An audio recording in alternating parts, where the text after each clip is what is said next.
जी sir. तो last class में हम लोग अपने पास सैलरी में अदर बेनिफिट्स के बारे में डिस्कस कर रहे हैं।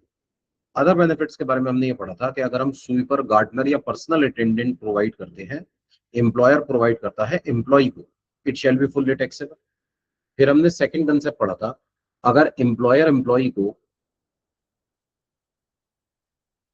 Free gas, water, electricity provide करता है, it shall also be fully taxable. और इसमें हमने दो केसेस बनाए थे कि अगर ओन सोर्सेज से देते हैं तो मैन्युफैक्चरिंग कॉस्ट टैक्सेबल होगी, आउटसाइड एजेंसी से लेकर देते हैं तो जितना amount paid to outside agency है वो टैक्सेबल। तीसरा कंसेप्ट हमने डिस्कस किया था अपने पास, अगर हम अपने पास चिल्ड्रन एजुकेशन फैसिलिटी देते हैं, चिल्ड्रन एजुकेशन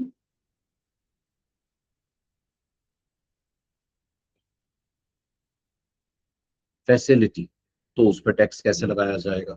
हमने इसमें तीन केसेस डिस्कस किए थे, एम्प्लॉयर का अपना स्कूल या एम्प्लॉयर्स कॉन्ट्रैक्ट विद स्कूल। तो इस पर्टिकुलर केस में जो भी fees charge by similar school है ना सिमिलर लोकेलिटी है वो टैक्सेबल होगी। और अगर एम्प्लॉयर का ना तो अपना स्कूल है ना किसी स्कूल के साथ कॉन्ट्रैक्ट है, जैसे हमारे डिपार्टमेंट के केस में होता है, तो उस केस में जितना भी अमाउंट पेड है fully taxable, no exemption is there. Employer का अपना स्कूल है, अगर स्कूल के साथ कॉन्ट्रैक्ट है तो 1,000 रुपए महीना पर child, no limit of on number of children की एग्जम्पशन दी जाती है। फिर हमने अपने पास गिफ्ट की बात की थी, गिफ्ट फ्रॉम एम्प्लॉयर। गिफ्ट अगर कैश में मिलता है, पैसे मिले, फुल्ली टैक्सेबल। काइंड में मिला तो 5,000 की एग्जम्पशन होती है। 1 अप्रैल 2016 के बाद मिले हुए, 1 अप्रैल 2026 या उसके बाद मिले हुए गिफ्ट्स के ऊपर 25,000 की exemption. Next sir, credit card facility.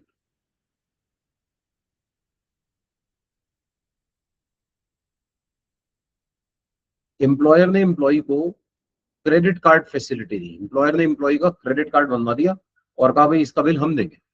तो अगर एम्प्लॉयर एम्प्लॉय का क्रेडिट कार्ड बनवा दे और कहे कि बिल हम देंगे, तो कितने का फायदा पहुंचाया। इनकम टैक्स क्या कहता है सर, पहले ये बताओ, ये दिया किस लिए था।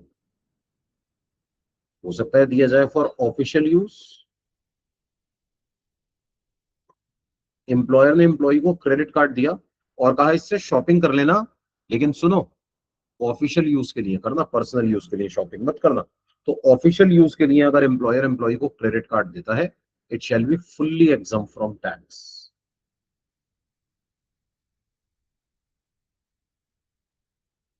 सर ऑफिशियल यूज का मतलब है एम्प्लॉयर ने एम्प्लॉय को ऑफिस के कामों के लिए सामान खरीदने को कहा, उसके लिए जो भी पैसे मिलेंगे exempt from tax.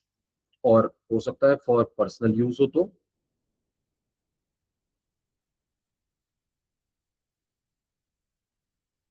Fully taxable. कितने पैसे फुल्ली टैक्सेबल होंगे।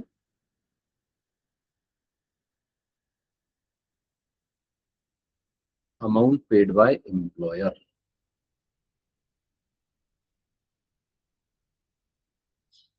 Shall be fully taxable. Amount paid by employer shall be fully taxable. Sir ये अमाउंट पेड बाय एम्प्लॉयर को ना हम अपने पास कॉस्ट टू एम्प्लॉयर भी कहते हैं, हमने डिस्कस किया था। सर सोचिए मैं एक कंपनी में जॉब करूं, एम्प्लॉयर मुझे कार्ड दे और कहे ऑफिस का सामान खरीद लो, पैसे हम देंगे। तो सर ऑफिस के सामान के पैसे तो एम्प्लॉयर ही देगा, मैं क्यों दूंगा। तो इसमें मेरे लिए कोई बेनिफिट थोड़ी है। इनकम टैक्स क्या कहता है, इस पर टैक्स नहीं लगाएंगे।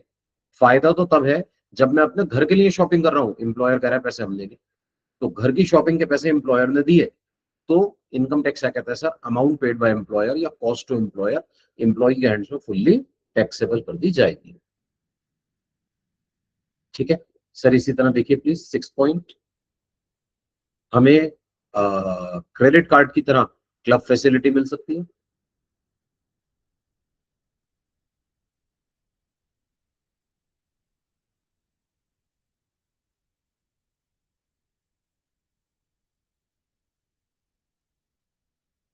एम्प्लॉयर ने एम्प्लॉय को किसी क्लब की मेंबरशिप दिलवा दी। अब ये जो क्लब की मेंबरशिप दिलवाई है, ये क्यों दिलवाई, हो सकता है दिलवाई जाए फॉर ऑफिशियल यूज।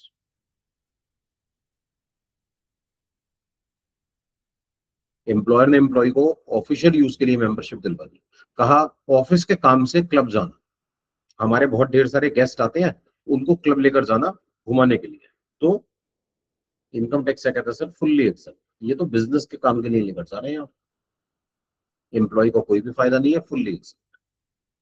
और अगर ये पर्सनल यूज के लिए दिए जाए तो sir same, fully taxable.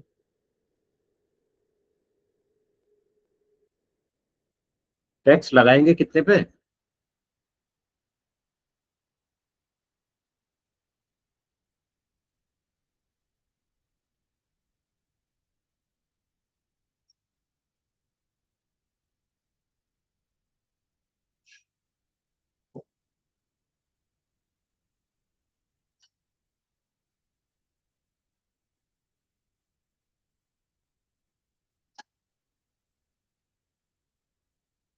Sir जो भी अमाउंट पेड बाय एम्प्लॉयर है ना, वो फुल्ली टैक्सेबल हो जाएगा।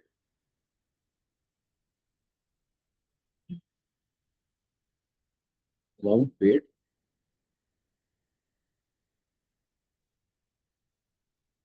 बाय एम्प्लॉयर या cost to employer,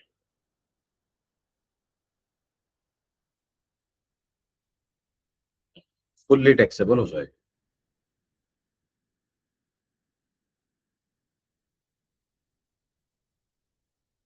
any amount paid bye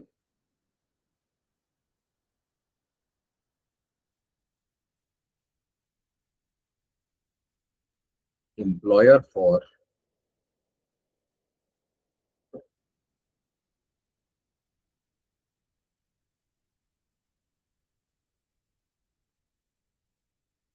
corporate membership of any club etcetera shall not be taxable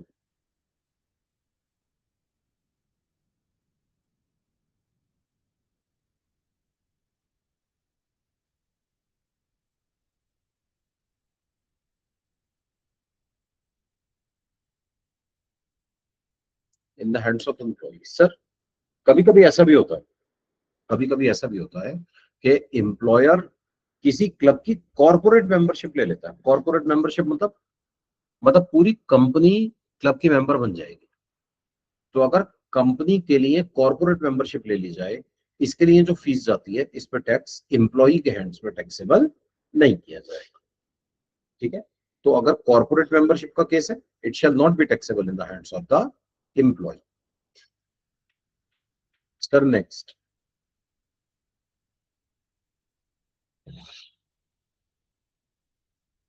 employees obligation.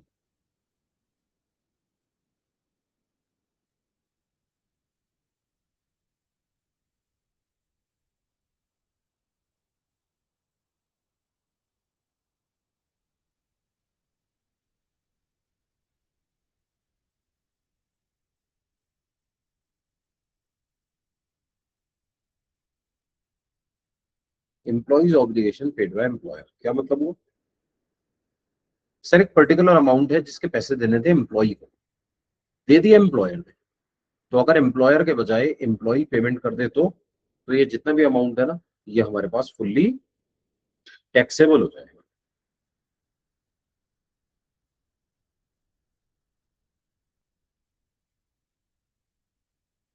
Any obligation of employee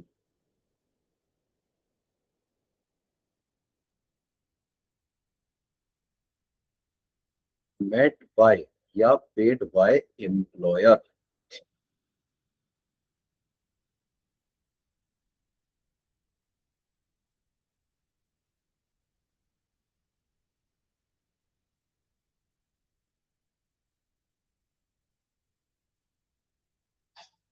shall be fully taxable। तो अब obligation of employ met by employer shall be fully taxable in the hands of the employee।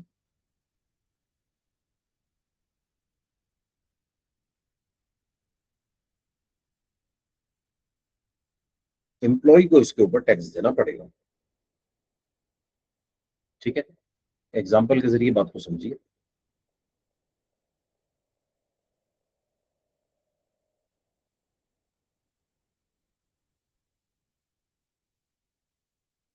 Sir tuition fees हमने mister A के बच्चों की school की fees के बारे में पढ़ा था पहले, कि भाई स्कूल की फीस जानी थी, एम्प्लॉयर ने दे दी, ठीक है ना। अब हम कह रहे हैं ट्यूशन फीस देनी थी मिस्टर ए के स्कूल बच्चों की।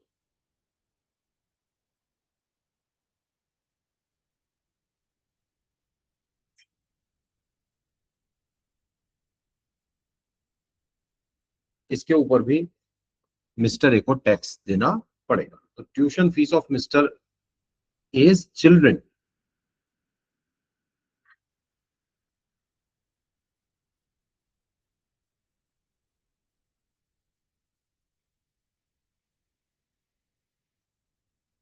Paid by mister A's employer, ठीक है ना, ये fully taxable in the hands of mister A हो जाए।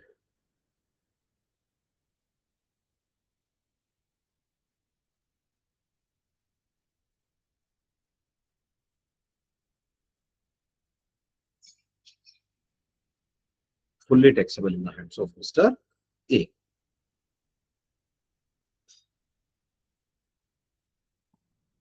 तो अगर मिस्टर ए के बच्चों की स्कूल की फीस मिस्टर ए का एम्प्लॉयर पे कर दे, सर मिस्टर ए के हैंड्स में इसके ऊपर हम टैक्स लगा दें, ठीक है। सर जरा एक मिनट, पानी पीने के लिए 1 मिनट।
जी सर।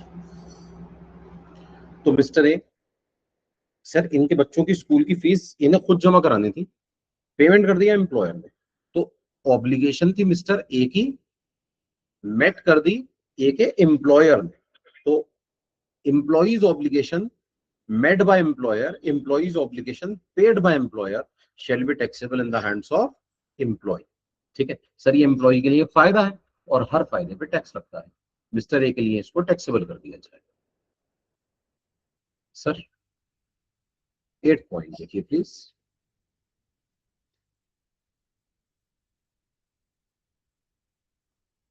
मान लीजिए मिस्टर ए के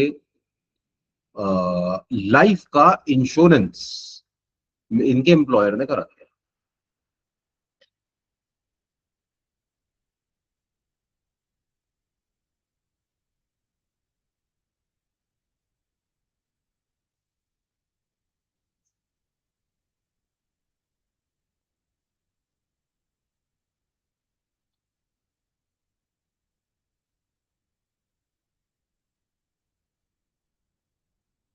सर ये फुल्ली टैक्सेबल है।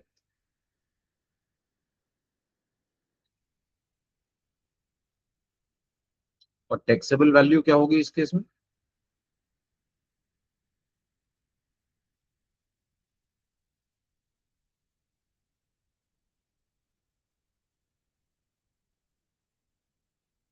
Amount paid by employer. Employer ने जितने भी पैसे दिए एम्प्लॉय के हैंड्स में उनको टैक्सेबल कर दे। Amount paid by employer shall be taxable in the hands of the employ. ठीक है। तो अगर एम्प्लॉय की लाइफ का इंश्योरेंस एम्प्लॉयर करा था, सर फुल्ली टैक्सेबल होगा। यहां पर एक इंपॉर्टेंट नोट बता दूं,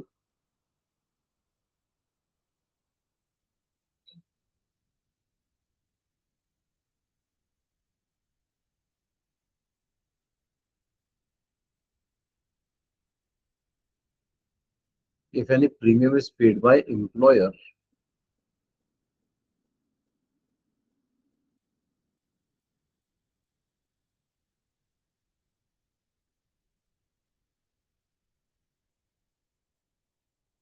for health insurance policy,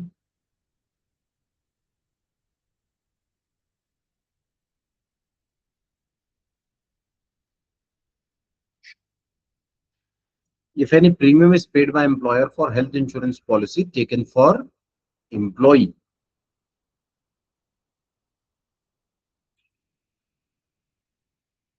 it shall be exempt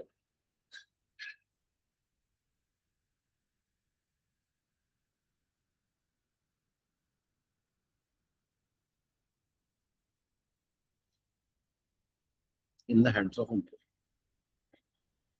तो अगर हेल्थ इंश्योरेंस पॉलिसी है ये एग्जम्प्ट है, लाइफ इंश्योरेंस पॉलिसी है टैक्स है। एम्प्लॉयर ने एम्प्लॉय के लिए हेल्थ इंश्योरेंस करा दिया एग्जम्प्ट, एम्प्लॉयर ने एम्प्लॉय के लिए लाइफ इंश्योरेंस करा दिया टैक्सेबल। ठीक है।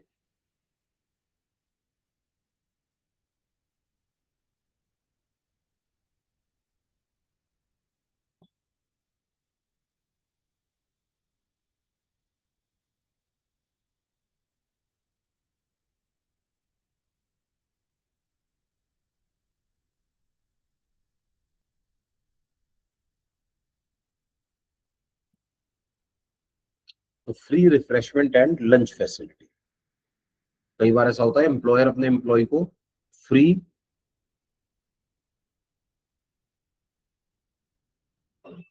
टी प्रोवाइड कर देता है, रिफ्रेशमेंट प्रोवाइड कर देता है,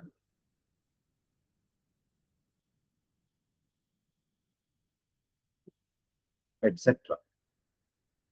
सर एम्प्लॉयर ने एम्प्लॉय को ना चाय पिला दी, अब इस पे टैक्स लगा देंगे क्या? तो इनकम टैक्स का कहते हैं नहीं, इस पे टैक्स नहीं लगाएंगे, फुल्ली एक्सेप्ट।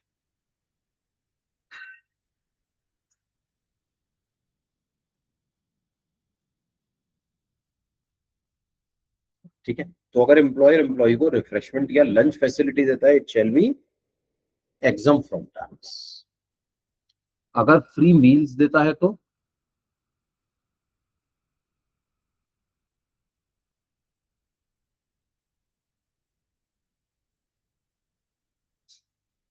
ये अगर फ्री मील्स दिए जाए तो इनकम टैक्स क्या कहता है, इसका हमारे पास क्या ट्रीटमेंट होगा?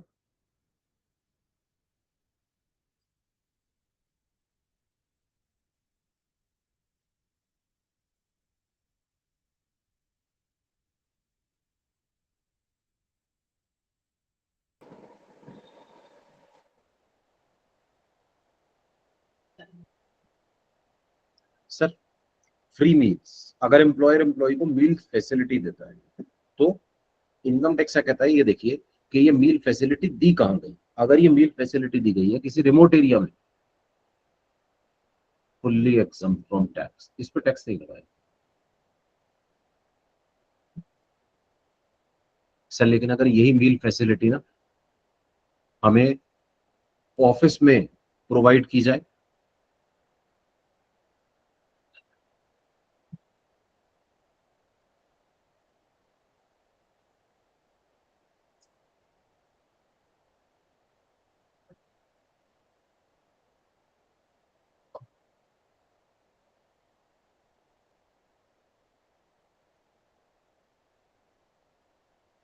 तो अगर ये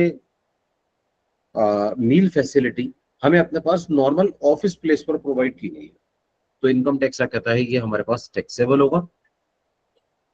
बस इसमें हम थोड़ी सी एग्जम्पशन प्रोवाइड करेंगे।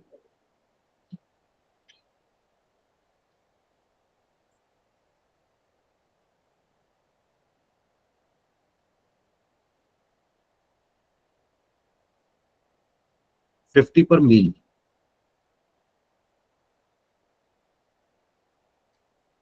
50 रुपए पर मील की एग्जम्पशन मिलेगी। तो अगर एम्प्लॉयर ने एम्प्लॉय को मील फैसिलिटी प्रोवाइड की, ये मील फैसिलिटी हमारे पास अगर रिमोट एरिया में मिली है, एग्जाम फ्रॉम टैक्स। अगर हमारे पास नॉर्मल ऑफिस प्लेस पर मिला है तो इसमें 50 रुपए पर मील की एग्जाम्पशन, बाकी अमाउंट टैक्सेबल। सर यहां तक कोई डाउट हो तो पूछ लीजिए प्लीज।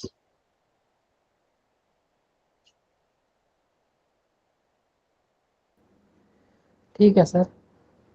अगर फूड वाउचर्स मिले,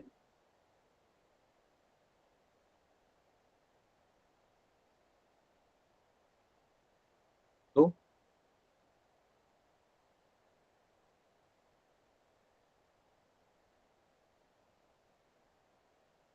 अगर ये कन्वर्टेबल है इनटू कैश,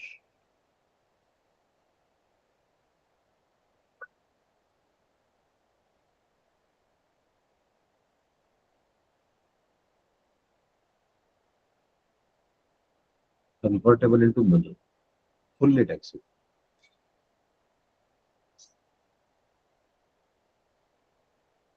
ये तो ऐसा हो गया जैसे आपने पैसे दे दिए, सर पैसे देने पे टैक्स है, ठीक है ना। मील अलाउंस की बात नहीं हो रही, मील के पैसे नहीं देने, मील फैसिलिटी देनी है, खाना खिला दिया।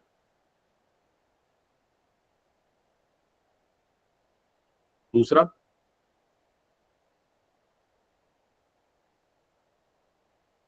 If non convertible into cash,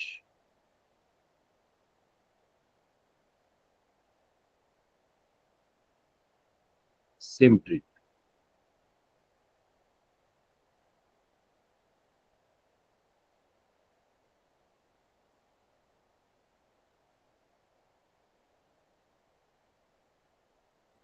same treatment से मतलब है 50 रुपए पर मील की एग्जम्पशन और बैलेंस अमाउंट टैक्स है। ठीक है सर। 1 अप्रैल 2026 से ये जो 50 रुपए है ना, इसे बढ़ा के 150 रुपए कर दिया गया।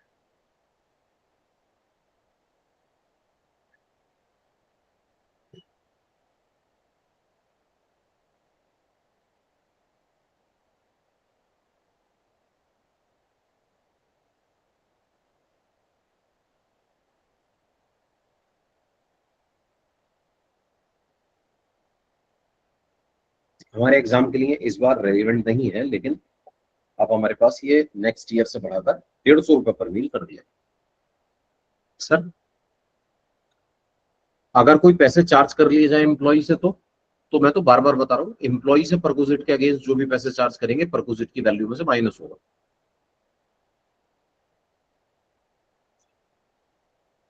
If any amount is recovered from employ,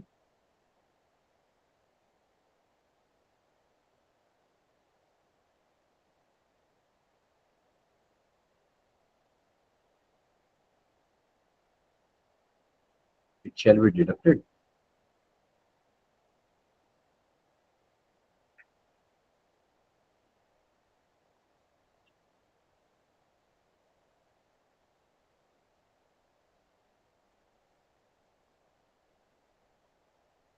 from taxable value of meal facility.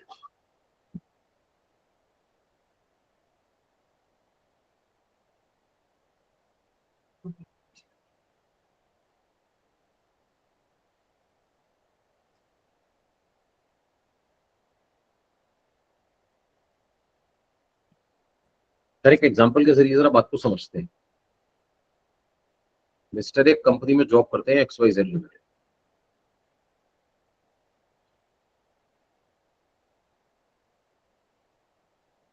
During the year 200 दिन के लिए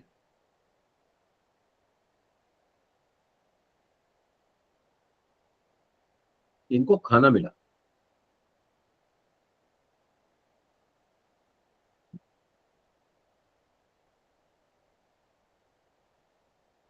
ठीक है, food facility provided to mister A, खाना मिला, खाना थाली मिली, 130 रुपए की थाली थी,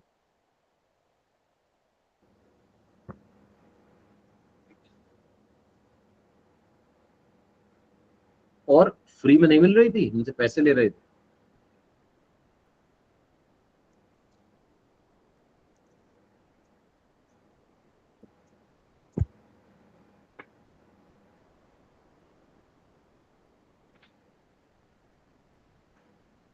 हाँ जी,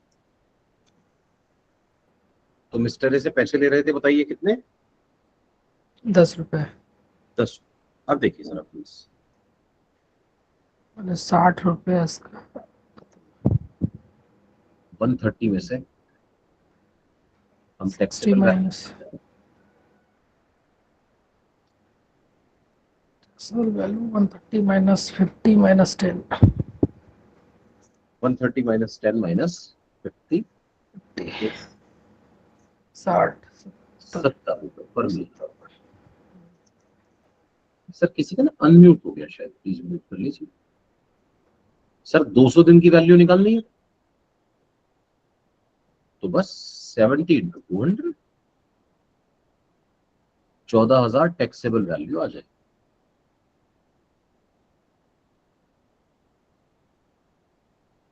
14,000 टैक्सेबल वैल्यू, ठीक है। और सर एक बात याद रखिएगा, अगर हम टी एंड रिफ्रेशमेंट दे रहे हैं, it shall not be taxable. ये कितनी ही वैल्यू का हो, कोई फर्क नहीं पड़ता, टी एंड रिफ्रेशमेंट एग्जम्प्ट रहेंगे हमेशा।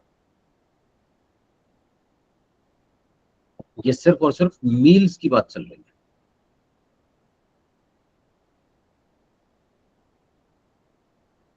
ठीक है। सर ये जो अदर बेनिफिट्स है ना, ये ढेर सारे छोटे छोटे बेनिफिट्स हैं। आप देखिए नेक्स्ट,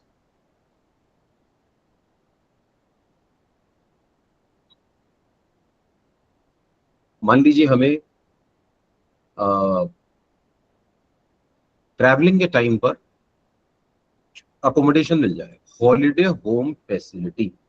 सर आपके यहाँ ना डिपार्टमेंट में एक सिस्टम होता है, शायद आप लोगों ने लिया हो, कई बार गेस्ट हाउस में अकोमोडेशन मिल जाती है। अब मुझे एंटाइटलमेंट नहीं पता सर्विस रूल्स का क्या कहता है, लेकिन कई बार ऐसा होता है कि गेस्ट हाउस में अकोमोडेशन मिल जाती है, ठीक है। तो मान लीजिए एक पर्टिकुलर पर्सन है, वो एम्प्लॉयर के गेस्ट हाउस में रहा। अब गेस्ट हाउस में क्यों रहा? सर हो सकता है ऑफिशियल ड्यूटी पे रहा, एम्प्लॉयर ने मुझे दिल्ली से मुंबई भेजा। अब सर अगर एम्प्लॉयर ने भेजा, तो सर फिर रहने की जिम्मेदारी भी तो एम्प्लॉयर की है ना, एम्प्लॉय की थोड़ी है।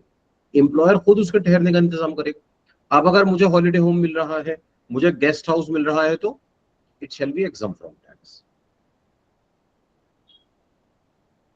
लेकिन अगर मैं घूमने जाऊं तो सर फिर इस पर टैक्स देना पड़ेगा। घूमने गया, एम्प्लॉयर ने मुझे होटल में ठहरा दिया, घूमने गया, एम्प्लॉयर ने मुझे गेस्ट हाउस दे दिया, now it shall be taxable. Holiday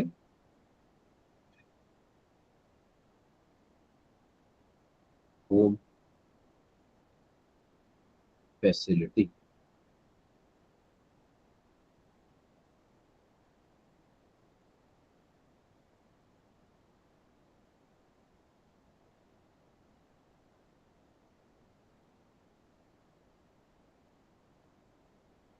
holiday home facility कह लीजिए, गेस्ट हाउस फैसिलिटी कह लीजिए, ठीक है ना।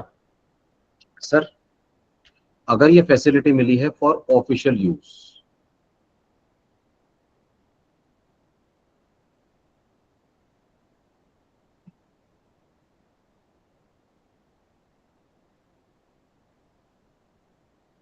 Fully exempt, it shall not be taxable.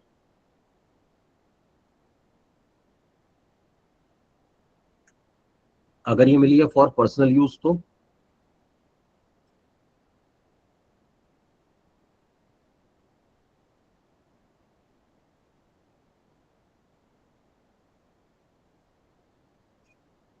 फिर टैक्स कैसे लगाएं? सर अब ये फुल्ली टैक्सेबल होगा, fully taxable.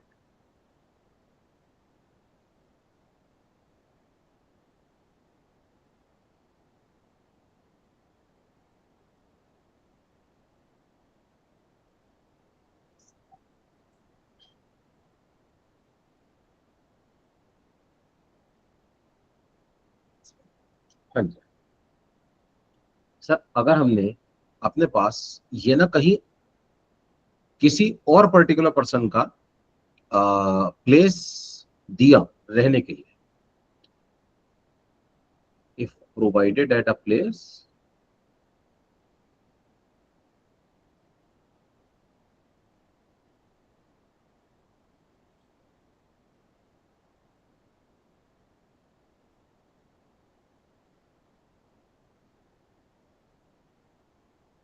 If provided at a place not owned by employer, तो amount paid by employer taxable हो जाएगा sir.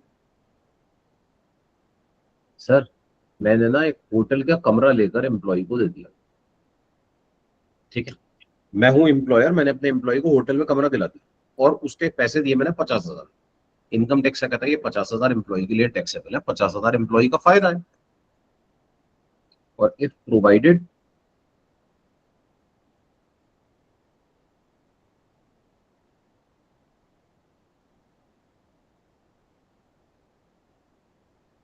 Eight a place owned by employer हुआ तो सर मेरा अपना गेस्ट हाउस है, जैसे डिपार्टमेंट के कई जगह पे गेस्ट हाउस है, अगर उसमें एम्प्लॉय को रहने के लिए जगह दे दें तो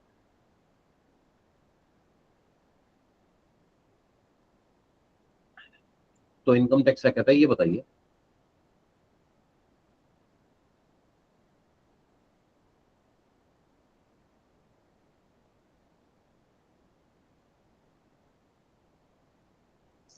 क्या ये available to all the employees है?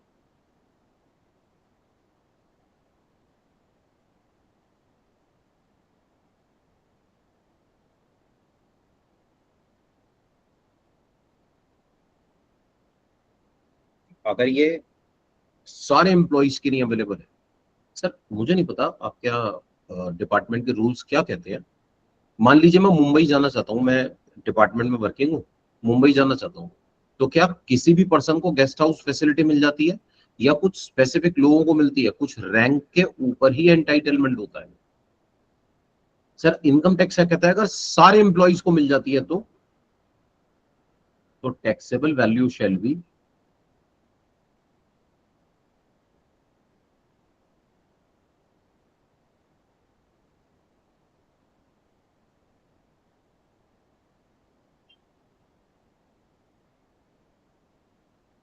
Taxable value shall be cost to employer.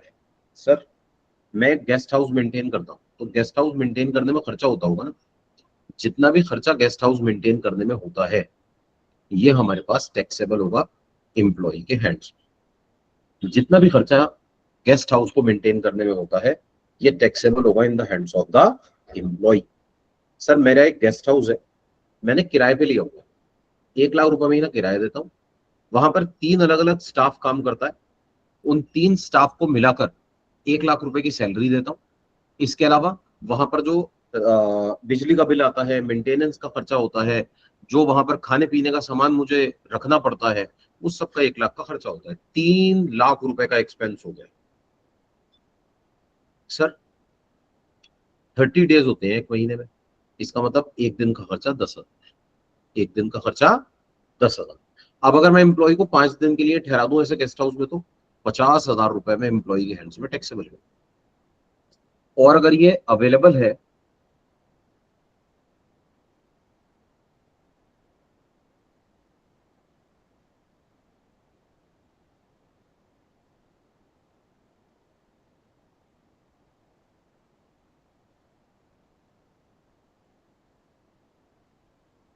हाँ जी सर मेरा एक गेस्ट हाउस है लेकिन मैं सबको नहीं देता। मैंने कहा भाई देखो गेस्ट हाउस तो है मेरा, छोटे एम्प्लॉइज को नहीं दूंगा। मैंने कहा अरे बड़े सीनियर एम्प्लॉय, कंपनी के डायरेक्टर साहब आएंगे, सीनियर मैनेजर साहब आएंगे तो रखूंगा, वरना नहीं रखूंगा। तो इनकम टैक्स क्या कहता है फिर इस केस में, इसकी ना मार्केट वैल्यू ले लीजिए।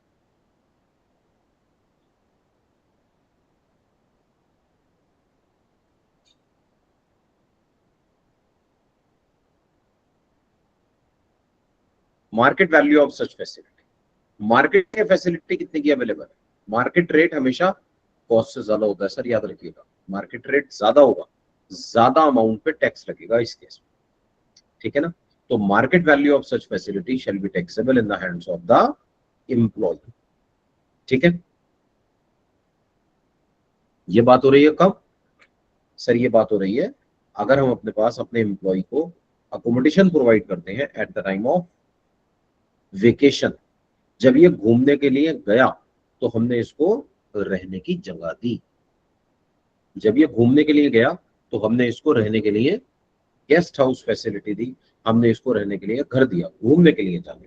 ठीक है ना, परमानेंट बेसिस पे घर नहीं दिया, वो तो आरएफए होता है। ठीक है, घूमने जाने पर इसको हमने अकोमोडेशन फैसिलिटी दी। सर एक छोटी सी बात लिखिए प्लीज।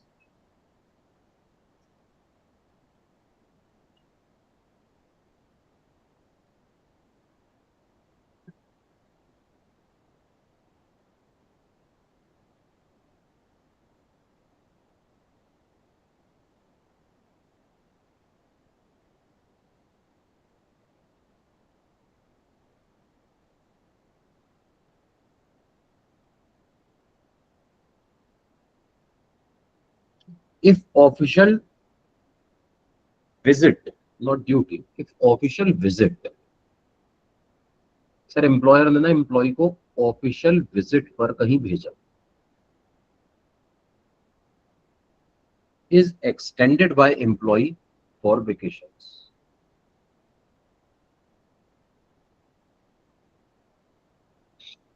सर एम्प्लॉयर ने एम्प्लॉय को दिल्ली से मुंबई भेजा कि जाओ बेटा आपको एक मीटिंग अटेंड करनी है, एक हफ्ते के लिए जाओ, वहां पर हमारा एक कॉन्फ्रेंस है, एक सेमिनार है, आपको अटेंड करना है। ठीक है, एक हफ्ते तक एम्प्लॉय बेचारा वहां पर ऑफिस का काम करता रहा। एक हफ्ते के बाद हमने कहा वापस आ जाओ। एम्प्लॉय ने कहा सर एक हफ्ते से यहाँ हूँ, बिल्कुल टाइम नहीं मिला, एक हफ्ता बहुत बिजी रहा, अगर अलाउ करो तो 3 दिन यहाँ रह के घूम लूं क्या? एम्प्लॉयर ने कहा चलो घूम लो, कोई बात नहीं। तो अब बताइए, 10 दिन के लिए हमने इसको रहने के लिए जगह दी, क्या ये 10 दिन के लिए जो जगह दी इस पे टैक्स लगा दें? सर इनकम टैक्स क्या कहता है, 10 में से 7 तो इसको ऑफिशियल वर्क के लिए जाना था ना, इस पे टैक्स नहीं लगाएंगे। तो if official visit is extended by employee for vacations, then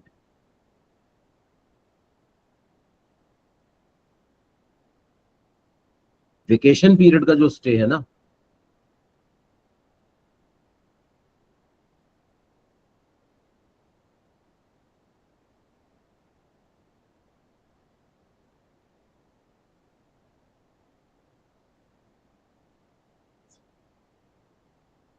तो if official visit is extended by employee for vacation, तो जो वेकेशन पीरियड का स्टे है ना वो टैक्सेबल हो जाएगा। Only vacation period sir, only vacation period. जो ऑफिशियल वाला है वो एग्जम्प्ट रहेगा। जो ऑफिशियल वाला है वो एग्जम्प्ट रहेगा। ठीक है, और एक बात और,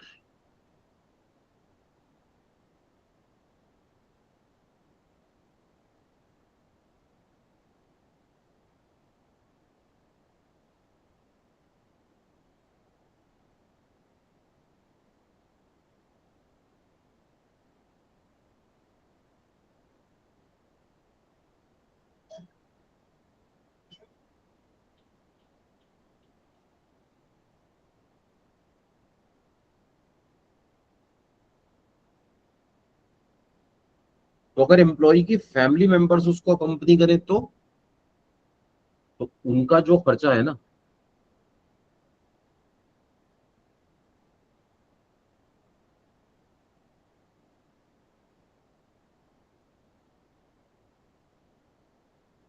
ये फुल्ली टैक्सेबल होगा,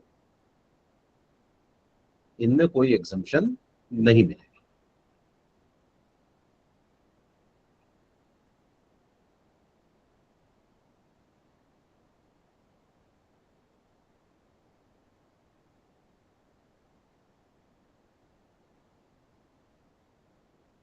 ठीक है,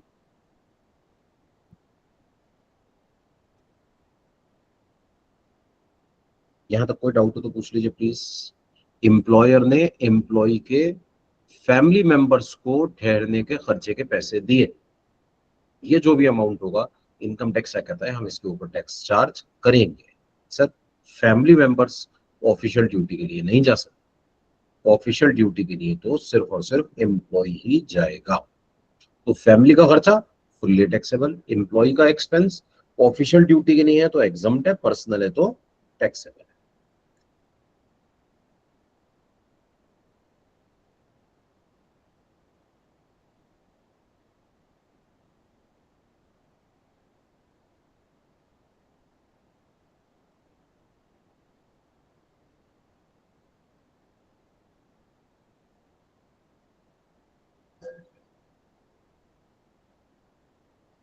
सर नेक्स्ट है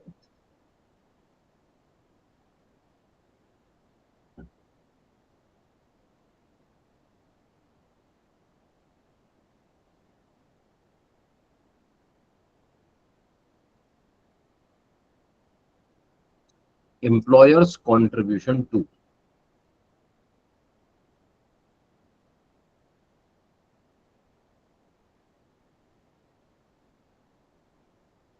sir superannuation fund.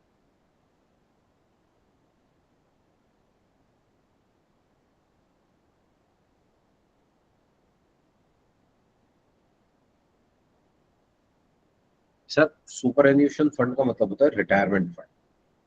Employer ने एम्प्लॉय के रिटायरमेंट के लिए एक फंड बनाया, अप्रूव्ड होना चाहिए सर, अप्रूव।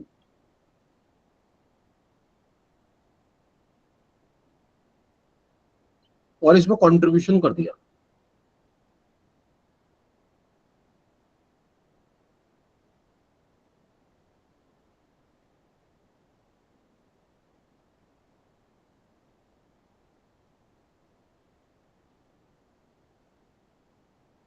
सर अगर एम्प्लॉयर एम्प्लॉय के सुपर एन्युएशन फंड में कंट्रीब्यूशन देता है तो ये एग्जाम होगा up to ₹7,50,000। Exempt up to ₹7,50,000। Sir 7.5 lakh रुपए तक का अमाउंट एग्जाम्प्ट है। 7.5 लाख रुपए पर असेसमेंट ईयर, पर ईयर। 7.5 से ज्यादा का कंट्रीब्यूशन करेंगे तो it shall be taxable. Up to 7,50,000 exempt है, 750 के ऊपर अगर कंट्रीब्यूशन करेंगे तो टैक्सेबल। मान लीजिए 8 लाख रुपए कंट्रीब्यूट किए, 50,000 टैक्स। 10 लाख कंट्रीब्यूट किए, 2.5 लाख रुपए टैक्सेबल। ठीक है। अगर मान लीजिए कंट्रीब्यूशन किया है 5 लाख का, sir fully exempt from tax. ठीक है।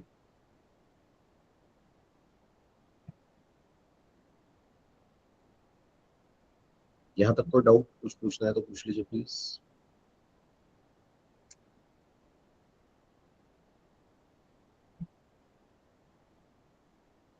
इसी तरह हमारे पास मान लीजिए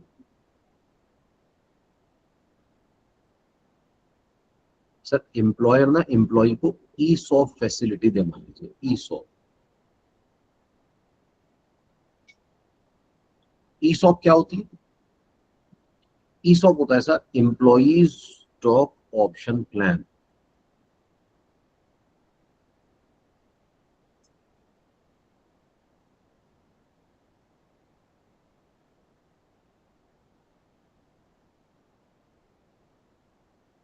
एम्प्लॉयज स्टॉक ऑप्शन प्लान।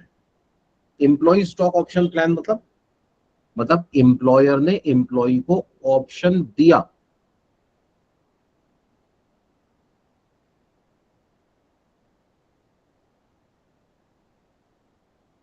क्या ऑप्शन दिया? एम्प्लॉयर ने एम्प्लॉय से कहा कि देखो भैया ऐसा है, 5 साल तक हमारे यहाँ काम करो।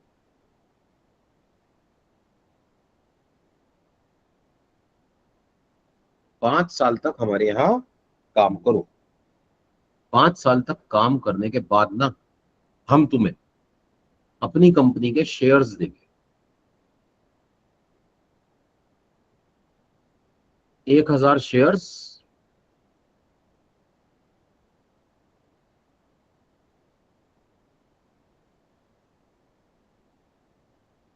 1,000 शेयर ₹10 पर शेयर पर दे देंगे। ठीक है सर, कंपनी का जो शेयर है ना मार्केट में वो अभी 800 रुपए का बिकता है मान लीजिए।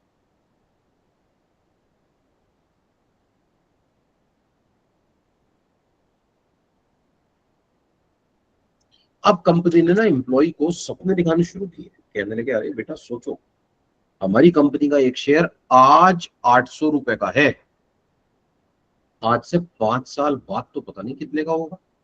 मान लो 1200 रुपए का हुआ, तो 1200 वाला शेयर आपको 10 रुपए का मिलेगा, 10 रुपए का।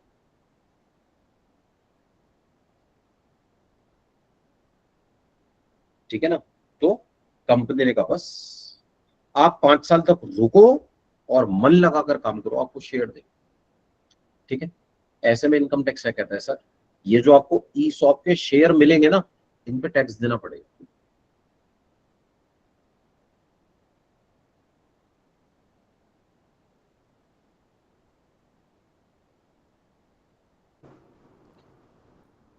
सर एक बार फिर से समझा दीजिए नहीं वाला।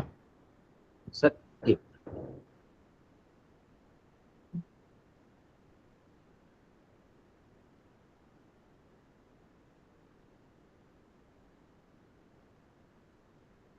सर एक कंपनी है, उसमें मिस्टर ए जॉब करते हैं।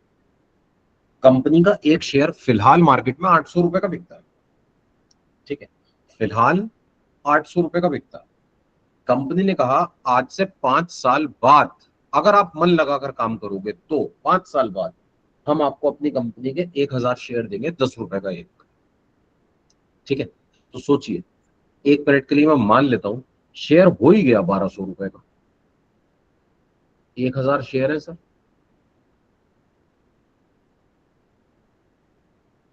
1200 ईच है,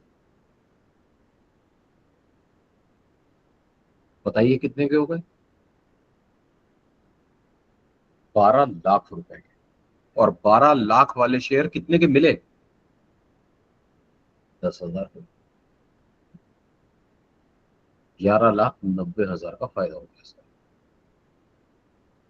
11,90,000 रुपए का फायदा हो गया, है ना। तो इस पर्टिकुलर सिचुएशन में इनको बेनिफिट हो जाएगा कितने का सर, 11,90,000 रुपए।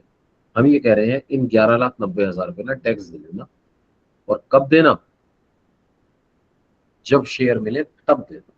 ठीक है, shall be taxable in the hands of employee at the time of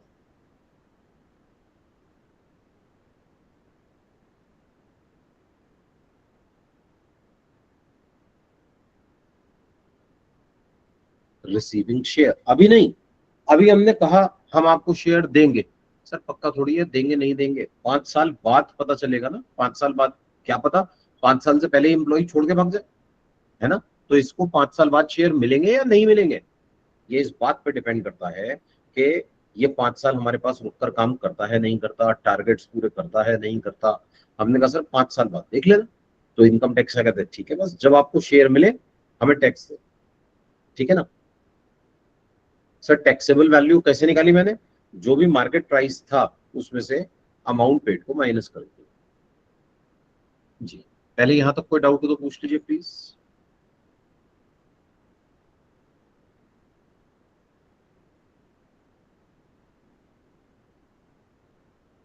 sir taxable value उसी साल में निकालेंगे जिस साल में उसने ऑफर किए हैं? नहीं मैम, टैक्सेबल वैल्यू उस साल में निकालेंगे जिस साल में शेयर मिलेंगे। Okay sir. देखिए इस पर टैक्स कब लगेगा, taxable when shares receive. Sir इस पर कैपिटल गेन नहीं निकलेगा? सर कैपिटल गेन तो तब होगा ना जब मैं शेयर बेचूंगा, अभी तो मुझे शेयर मिले हैं, है ना। सर कैपिटल गेन निकलता है सेल पे, अभी तो परचेज की बात चल रही है।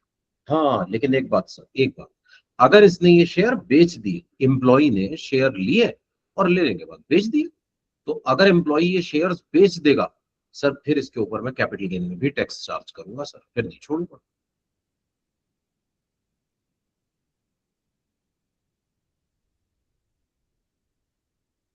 तो देखिए taxable when shares are received. अच्छा अभी हुआ क्या, देखिए मैं एग्जांपल के जरिए बात करता हूं। 1 जुलाई 1 नवंबर 2020 को मिस्टर ए ने ना एक कंपनी में जॉब ज्वाइन की।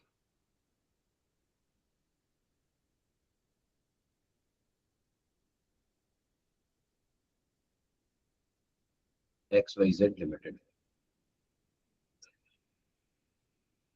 एम्प्लॉयर ने इनसे कहा 5 साल बाद शेयर देंगे। 2019 कर दिया उसको, 5 साल बाद शेयर देंगे। ये नहीं, ठीक है 5 साल कब पूरे हुए, 1 नवंबर 2024 को। 1 नवंबर 2024 को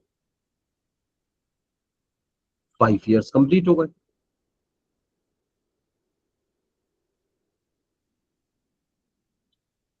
जिस टाइम पर इन्होंने जॉब ज्वाइन की थी ना, एम्प्लॉयर ने इनको ऑफर दिया।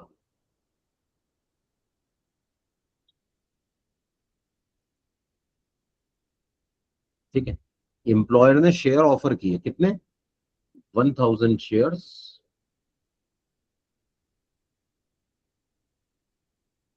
10 ईच की। 1000 शेयर देंगे 10 रुपए का एक। 1 नवंबर 2024 को 5 साल पूरे हो गए। कंपनी ने इनको कहा 2 महीने के अंदर अंदर आप शेयर अप्लाई कर सकते हो। इन्होंने 15 दिसंबर 2024 को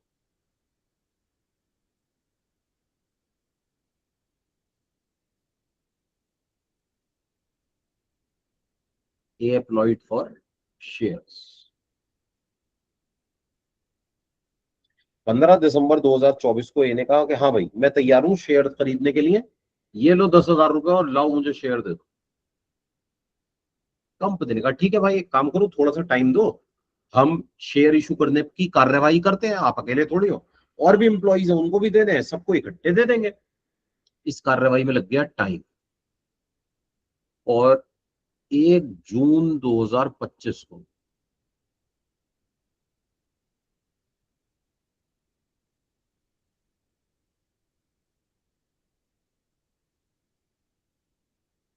shares allotted to mister A.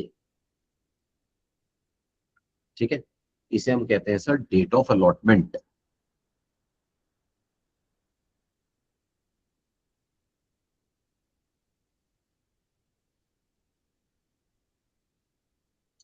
Date of allotment.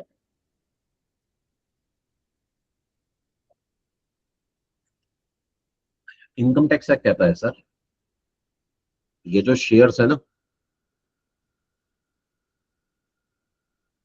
Taxable होंगे on the date of allotment.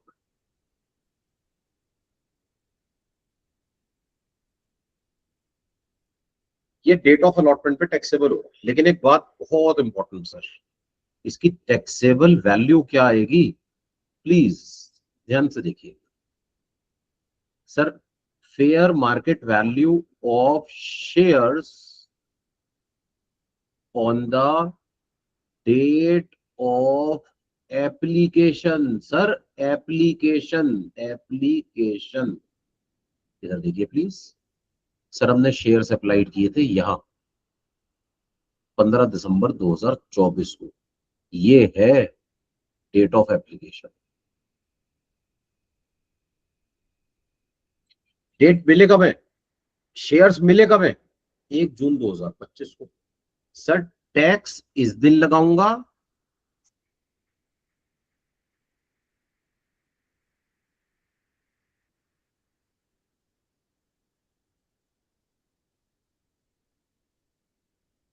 Value इस दिन की ली जाएगी।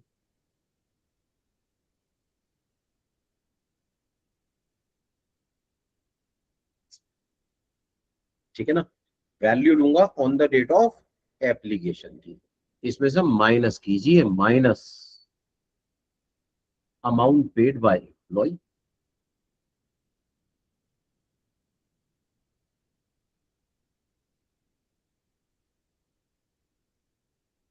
जितने पैसे दिए वो माइनस कर दीजिए। सर मान लीजिए शेयर की जो फेयर मार्केट वैल्यू थी 1200 रुपए थी, मुझे मिला 10 रुपए में, तो मुझे 1190 पर शेयर का फायदा हो गया, इंटू में 1000, 11,90,000 का फायदा। ठीक है, नाउ एफएमवी ऑफ शेयर मेरे एग्जांपल में 1200 रुपए on the date of application.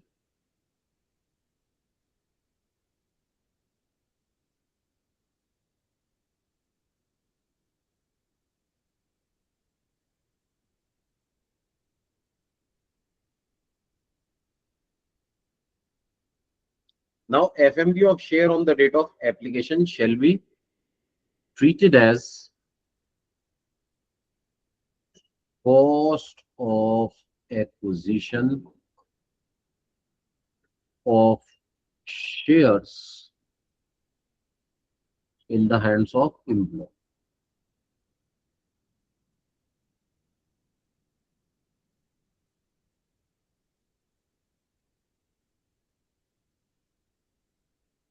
Sir example के जरिए बात को समझिएगा जरा।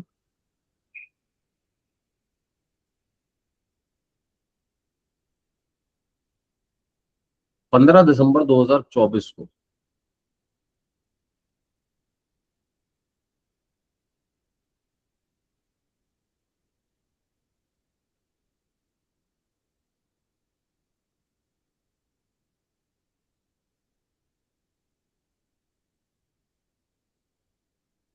15 दिसंबर 2024 को 1200 रुपए पर शेयर एफएमवी था। 1 जून 2025 को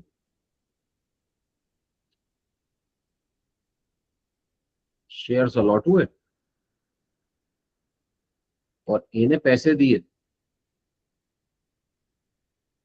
10 पर शेयर, है ना सर। 1200 माइनस में 10 इंटू में 1000, 1000 शेयर थे, 1200 एफएमवी है, 10 रुपए पे किए हैं, 11,90,000 रुपए टैक्सेबल होंगे।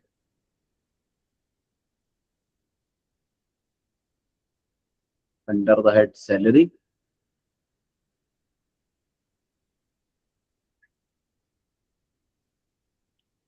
फॉर मिस्टर जी ए,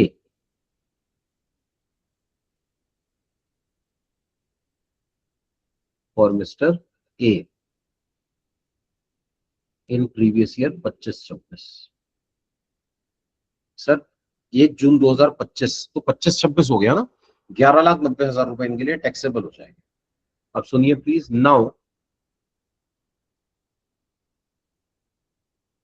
एफएमवी ऑफ शेयर्स 12 लाख रुपए shall becomes cost of acquisition of share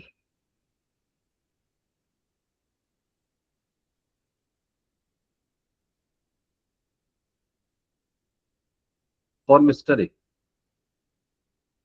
sir देखिए मैंने 12 लाख वाले शेयर खरीदे, 10,000 रुपए पे किए और 11,90,000 पे टैक्स दे दिया, तो अब 12 लाख रुपए मेरी कॉस्ट बन जाएगी। अब 1 मिनट के लिए मान लेते हैं, now suppose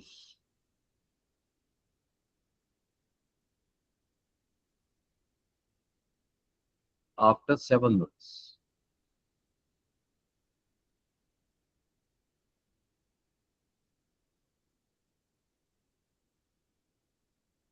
now suppose after 7 months Mr. A sold the shares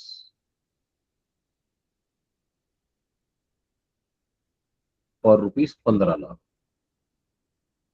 अब अगर 7 महीने के बाद मिस्टर ए इन शेयर्स को 15 लाख में बेच दे तो सर कॉस्ट ऑफ एक्विजिशन कितनी थी? 12 लाख। सेल प्रोसीड्स कितनी है? 15 लाख, 3 लाख।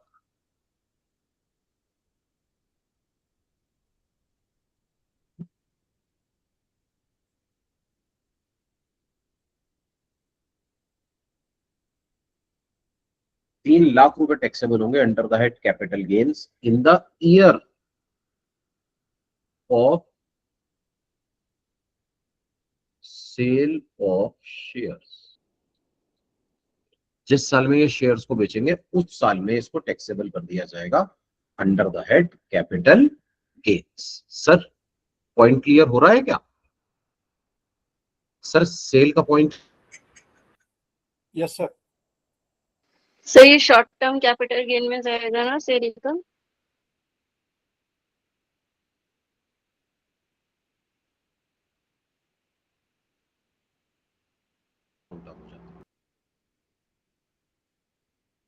अगर 12 महीने से ज्यादा होते हैं तो लॉन्ग टर्म। मैंने ये माना है 7 मंथ्स में बेच दिए इसलिए शॉर्ट टर्म है। अगर मैं मानता 17 मंथ्स में बेचे मैम लॉन्ग टर्म हो जाता है ना। देखिए मुद्दा मुद्दा ये नहीं है लॉन्ग टर्म और शॉर्ट टर्म का कि ये ईसॉप वाले शेयर्स हैं। मुद्दा ये है शेयर 12 महीने तक शॉर्ट टर्म रहते हैं, 12 महीने के बाद लॉन्ग टर्म हो जाते हैं। 12 महीने से पहले अगर आपने बेच दिया शॉर्ट टर्म, 12 महीने के बाद बेचा तो लॉन्ग टर्म। सर आपके सिस्टम में शायद कुछ प्रॉब्लम है, बीच बीच में वॉइस आती नहीं है। मैं रिपीट कर देता हूँ। अभी हो रही है या पहले से ही है प्रॉब्लम? अभी भी हुई थी और शुरू में भी सर कुछ देर के लिए हुई थी, मैंने दोबारा लॉग इन किया था आया। अच्छा पता नहीं क्या आज प्रॉब्लम होगी। जी मैं रिपीट कर देता हूँ। मैम मैं ये कह रहा था कि इन्होंने अपने पास ना शेयर खरीदे 12 लाख रुपए वाले 10,000 रुपए में। तो ये जो 11,90,000 का बेनिफिट है it shall be taxable under the head salary. अब ये 12 लाख रुपए इनके लिए इनकी कॉस्ट बन जाएगा शेयर्स की, ठीक है ना। अब इनकी कॉस्ट बन जाएगा 12 लाख रुपए। 12 लाख रुपए कॉस्ट हो गई। अब सपोज आफ्टर सम टाइम इन्होंने ये 12 लाख वाले शेयर 15 लाख में बेच दिए तो 3 लाख रुपए कैपिटल गेन की इनकम बनेगा मिस्टर ए के लिए 3 लाख। ये 3 लाख रुपीस जो कैपिटल गेन इनकम है ये शॉर्ट टर्म होगा या लॉन्ग टर्म? ये इस बात पर डिपेंड करता है कि हमने शेयर 12 महीने से ज्यादा रखे हैं या 12 महीने से कम। अगर 12 महीने के अंदर अंदर बेच दिए तो शॉर्ट टर्म, 12 महीने के बाद बेचे तो लॉन्ग टर्म। ठीक है, पॉइंट क्लियर है? सर ये जो 1200 रुपए वैल्यू है सर, ये जी सर। डेट ऑफ एप्लीकेशन का वैल्यू है sir? Yes okay exactly sir. ये जो 12 लाख रुपए लिया जाएगा ना, ये लिया जाएगा on the date of application और टैक्स लगाया जाएगा on the date of allotment. ठीक है Yes. Sir, thank you. Sir ये दोनों डेट्स अलग अलग है, दोनों डेट्स अलग अलग है। अप्लाई किया मैंने मेरे एग्जांपल में 15 दिसंबर को, शेयर मिले मुझे 1 जून को, टैक्स लगाऊंगा 1 जून को, वैल्यू ली जाएगी 15 दिसंबर की।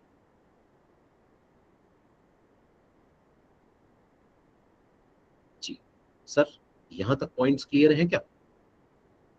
जी सर। अब यहां पर ना एक बड़ी खास बात है सर। देखिए एक ना बड़ी प्रॉब्लम है आजकल क्या है कि कई ना स्टार्टअप्स अपने पास होते हैं जहां पर जो एम्प्लॉइज काम करते हैं ना सर, उनको ना पैसे देने के लिए स्टार्टअप्स के पास पैसे ही नहीं होता बेचारे के पास। अब ऐसे में स्टार्टअप वाले पता है क्या करते हैं?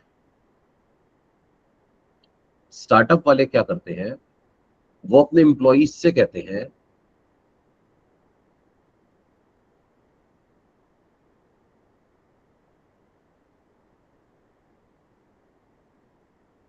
कि आप हमारे यहां काम करो, हम आपको सैलरी तो देंगे बहुत कम। जैसे सपोज सैलरी दी 12 लाख रुपए, 12 लाख रुपए पर एनम सर, 1 लाख रुपए महीना। अब एक कंपनी के सीनियर मैनेजर डायरेक्टर 1 लाख रुपए तो उनके लिए क्या है? कंपनी ने कहा सर पैसे ही नहीं है, क्या करें? आप एक काम करो, 12 लाख तो देंगे आपको सैलरी, और सुनो प्लीज आपको ना शेयर्स देंगे, आप चिंता मत करना, 48 लाख रुपए। Sir it is a very very common practice, very very common practice. तो ये स्टार्टअप्स क्या करते हैं, इनके पास ना कैश नहीं होता सर, एम्प्लॉय को लालच देना होता है, एम्प्लॉय को दिखाना होता है सैलरी बहुत बढ़िया देंगे, तो क्या करते हैं, शेयर दे देते हैं। अब प्रॉब्लम पता है क्या है सर, बताइए, क्या मैं ये शेयर मार्केट में ले जाकर बेच दूं? सर मेरा तो स्टार्टअप ही नया नया है। 2 इश्यूज हैं। पहला इशू, अभी इसके शेयर की ज्यादा वैल्यू नहीं है, मार्केट में बेच नहीं पाऊंगा। दूसरी बात सर, आमतौर पर ये लोग जो होते हैं ना, ये प्रोमोटर होते हैं कंपनी के, ये अपने शेयर ना अभी फिलहाल बेचना नहीं चाहते। अगर ये शेयर बेच देंगे तो कंपनी के ऊपर कंट्रोल किसी और पर्सन का हो जाएगा, तो ये ना कुछ टाइम के लिए शेयर्स को होल्ड करके रखते हैं कि नहीं अभी नहीं बेचेंगे। ठीक है, अब प्रॉब्लम ये है सर, अब अगर मैं इसके ऊपर टैक्स लगा दूं, बताइए लगा दूं क्या? सर देखिए, इनकम टैक्स का नॉर्मल प्रोविजन तो यही कहता है लगा दीजिए भाई, शेयर मिल गया फायदा हो गया। लेकिन हमारे लॉ मेकर्स ने एक बड़ी जेन्युइन प्रॉब्लम देखी। सर प्रॉब्लम ये है, इस आदमी की इनकम तो आ रही है 60 लाख रुपए, सर हाथ में तो 12 ही लाख रुपए आए, ये बेचारा टैक्स देगा कहां से, ये तो सोचिए। सर पैसे कहां से लाएगा? देखिए नॉर्मल सिनेरियो में ये बात मैं नहीं सोचता, नॉर्मल सिनेरियो, लेकिन ये बड़ा स्पेशल केस है सर। और हमारी सरकार स्टार्टअप्स को प्रमोट करना चाहती है, हमें पता है स्टार्टअप में ये प्रॉब्लम आती है, खर्चे के पैसे मिलते हैं प्रोमोटर्स को कुछ टाइम के लिए, शुरू में 2-3 साल पैसे नहीं होंगे। तो सरकार ने कहा सर एलिजिबल स्टार्टअप के केस में you can defer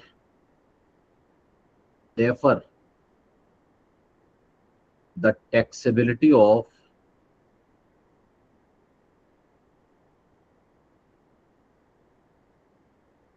ESOPs to 4 years। 4 साल तक आपके पास ऑप्शन है, आप इस पे अभी टैक्स देने के बजाय 4 साल बाद दे देना। इस पे आपको टैक्स अभी देने की जरूरत नहीं है, कब दे देना? 4 साल बाद। ठीक है, लेकिन सोचिए सर, इनका स्टार्टअप ना चल गया, हिट हो गया, और 2 साल बाद ही इन्होंने शेयर बेचकर एग्जिट ले लिया। तो सरकार ने कहा भाई, हमने आपको 4 साल इसलिए दिए थे ना कि आपके पास पैसे नहीं है, अब तो आपने शेयर बेच दिए तो आपके पास पैसे आ तो गए। तो year of sale of such shares whichever is earlier, आपको टैक्स देना पड़ेगा।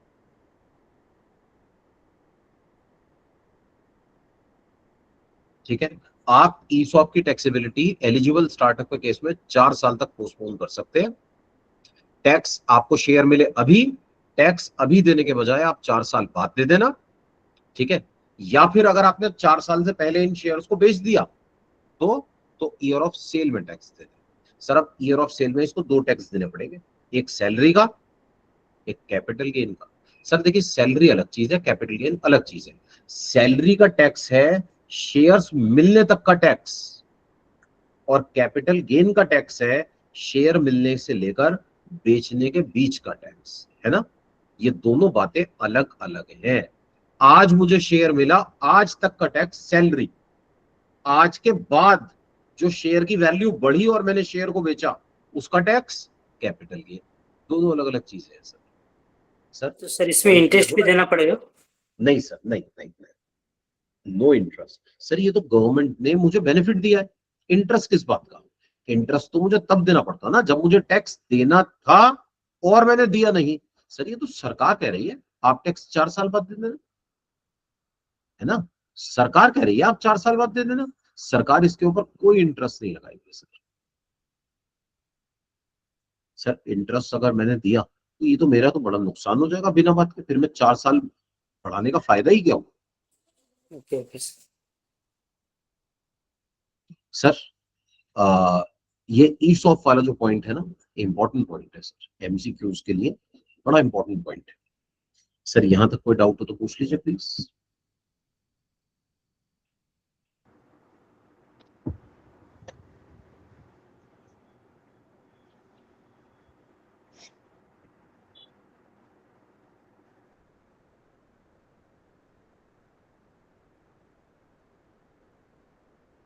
सर ये हमारे पास ना अदर परक्विजिट्स कंप्लीट हो गए। सर अब हमारे पास एक आखिरी परक्विजिट बचा हुआ है, मोटर कार। ठीक है, वो हम नेक्स्ट क्लास में कंटिन्यू करेंगे। आज सर कुछ ना मेट्रो की मशीन्स का मूवमेंट था, तो साउथ दिल्ली में कुछ एक्स्ट्रा ऑर्डिनरी जाम था, तो मुझे एनएडीटी से घर पहुंचने में टाइम लग गया। आज सिविक सेंटर भी सील था तो वहां पे क्लास नहीं हो पाई, डायरेक्ट घर आके लेनी पड़ी। तो इसे हम सर नेक्स्ट क्लास में कंटिन्यू करेंगे। सर अभी 16 तक हमारी जो क्लासेस है ऑनलाइन होंगी, क्योंकि अभी सिविक सेंटर सीर है। उसके बाद फिर हम Monday onwards class civic centre से लेंगे। सर आप इसे हम टीडीएस नेक्स्ट क्लास पढ़ाएंगे में ना कल सर? कंटिन्यू करेंगे। जी जी सर, सर। टीडीएस जरूर पढ़ेंगे सर, टीडीएस तो इम्पोर्टेंट टॉपिक है। जी सर, सब जी सर। करेंगे सर।